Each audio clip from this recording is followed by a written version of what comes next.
안녕하세요. 12월 21일 목요일 마이드라에 오신 여러분들을 환영하고 축복합니다.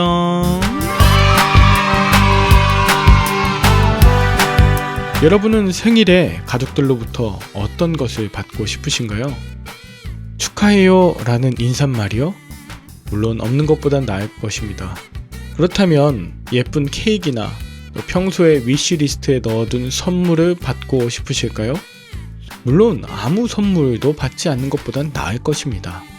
하지만 생일을 맞아 누군가에게 축하 인사를 받고 내가 이 땅에 태어난 존재에 대한 의미를 재확인받는 것, 그것이 가장 중요한 일이 아닐까요? 태어나줘서 고맙습니다. 당신은 사랑받기 위해 태어난 사람이고 당신은 하나님의 거룩한 역사를 이루어가기 위해 하나님이 예정하신 하나님의 사람입니다. 이러한 축복이요. 그렇다면 예수님은 다가오는 성탄절에 우리에게 무엇을 기대하실까요? 성급? 찬양? 율동? 혹은 이웃에 대한 구제? 물론 다 좋습니다.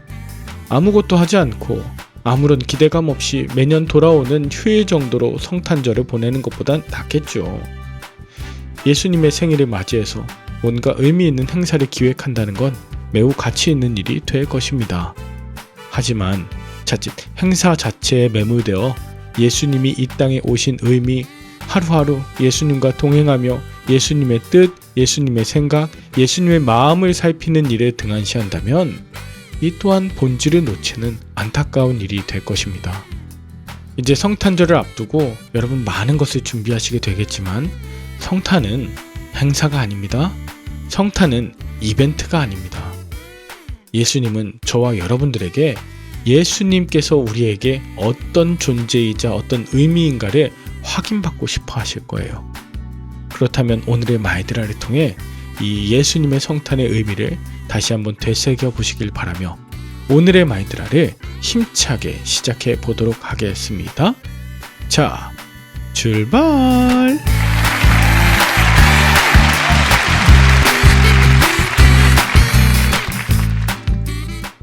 오늘은 누가복음 1장 46절에서 56절까지 마리아의 찬가에 대해 묵상합니다. 어제 마리아가 엘리사벳을 방문했을 때 엘리사벳은 성령 충만함 가운데 마리아의 문안 인사에 즉각적으로 놀라운 반응을 보였습니다.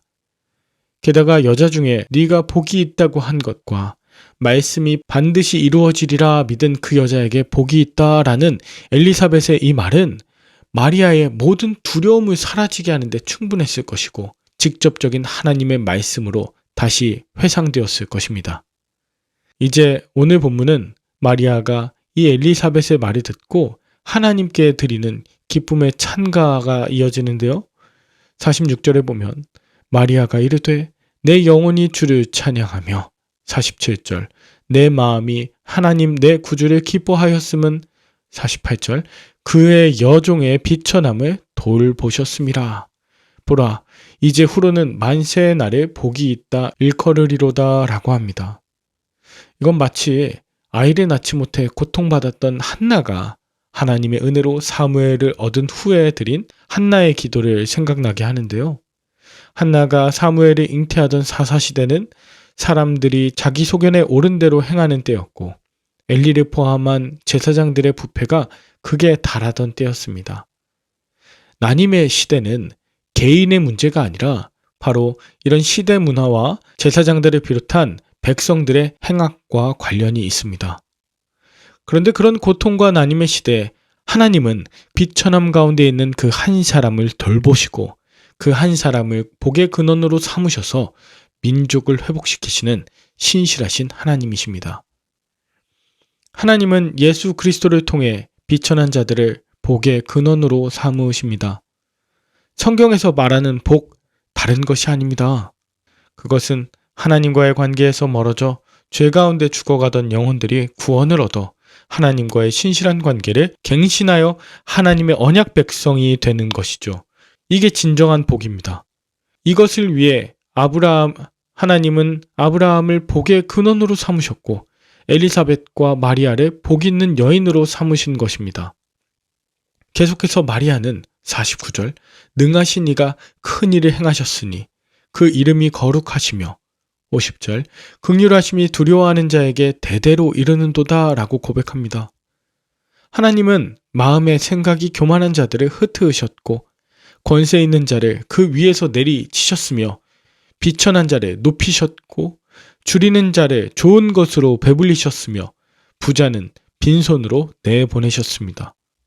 예수를 믿으면 세상에서 잘 될 수도 있고 부하고 건강하며 높은 자리에 있을 수도 있지만 그것을 추구하는 것이 경건이나 거룩함과는 아무런 관련이 없습니다. 중요한 건 어떤 상황에서든 하나님의 뜻에 순종하며 하나님을 경외하는 삶을 사는 것이죠. 그래서 부할 수도 가난할 수도 권세가 있을 수도 줄일 수도 있지만 하나님은 예수 그리스도와 복음을 위해 그 모든 것을 감수하는 자들을 높이실 뿐 아니라 복의 근원과 통로로 사용하시는 분이십니다. 더 나아가 마리아는 54절 그 종 이스라엘을 도우사 긍휼히 여기시고 기억하시되 55절 우리 조상에게 말씀하신 것 같이 아브라함과 그 자손에게 영원하시리로다 라고 찬양합니다.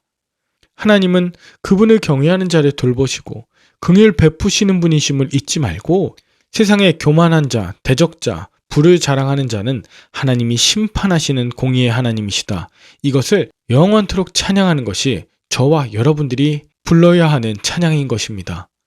그리고 마지막 56절 마리아는 석 달쯤 엘리사벳 곁에서 함께 지내며 임신 초기에 안전함을 보장받고 엘리사벳은 마리아로부터 기쁨과 감사의 찬양을 계속 불렀을 것입니다. 여러분은 오늘 본문을 통해 무엇을 느끼셨나요? 찬양하는 자들이 모이면 찬양하게 돼요. 비천한 자들을 높이시며 구원의 통로로 사용하신 것을 간증하는 자들 모이면 구원의 간증으로 가득하게 돼요. 마리아가 엘리사벳을 방문했기 때문에 이런 찬양과 간증이 있을 수 있었죠. 하나님께서는 나의 능력과 방법에 따라 악한 행위와 불법들을 심판하시지 않아요. 하나님은 하나님의 때에 하나님의 방법에 따라 선함에는 상을, 악에 대해서는 반드시 벌을 내리실 것입니다. 하나님께서요. 그러므로 우리가 해야 하는 것은 하나님을 두려워하며 연약한 이들과 함께 찬양하면서 선을 행하는 것이에요. 또한 악을 피하고 죄 가운데서 돌이키는 것이에요. 때로 예언자적 사명을 감당해야 할 땐 그 악에 대해서 하나님의 뜻과 그 선하심을 선포해야 합니다.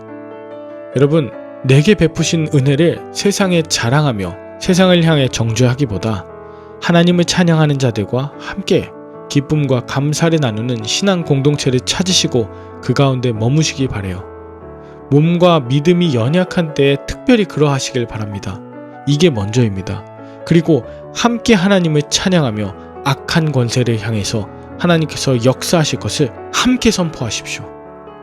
하나님이 그런 저와 여러분의 가정 가운데 찾아오사 반드시 하나님이 주시는 기쁨으로 충만하게 하시고 정의와 공의로서 온전하게 심판하여 주실 것입니다.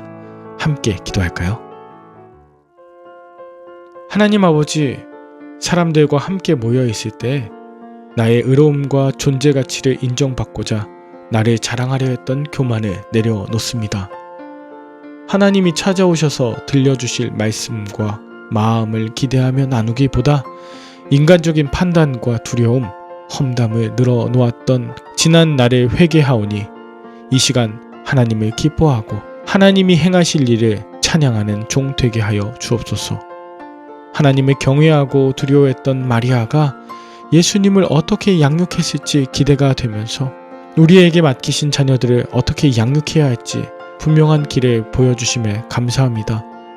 예수 그리스도를 이 땅에 보내심으로 복의 근원으로 삼으신 하나님의 역사를 잊지 않고 오늘도 세상보다 하나님을 의지하며 은혜를 사모하는 하루 되게 하여 주옵소서. 감사를 드리며 예수님의 이름으로 기도합니다. 아멘. 오늘도 좋은 하루 되시길 바라며 저는 내일 다시 찾아뵙도록 하겠습니다. 샬롬.